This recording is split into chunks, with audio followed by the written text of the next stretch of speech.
بچه تو بچه گربه بود، این زنه اومده بود گربه رو انداخته بود بیرون، در رو بسته بود. من رفتم مادره رو پیدا کردم، نمیدونست این توه. وقتی اومد اینجا کاش اول فیلم میگرفتم اینها این بریدگی رو واکرد. رفت پیش بچه‌ش، یه کاری شد دید اون توه بچه.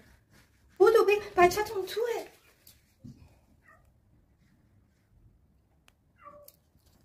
بچه‌تون تو. ببین الان در رو وا کردم، ماده کتک زده بود، انداخته بودش ماده رو بیرون، بچه‌ها اون تو بسته بود در رو. من با جارو با یه پارو این آوردش بیرون. باریکلا بچه رو گرفت. من نجاتش دادم. باشه بگیرش باشه نجات جانم. تو بچه این تو مونده بود، این گرسنه رو ول کرد. خدا این زنه رو لعنت کنه. خدا این مونده بود، جا مونده بود چند روزه. این زنه اینقدر عوضیه در رو وا نمی‌کرد. من اینجا رو پاره کردم، چه حالی شد. رفتم مادرم آوردم بچه رو نگاه کن. ببین دیگه بچه ای نباشه ملوس. ببین دیگه بچه ای نباشه. ببین دیگه جانم.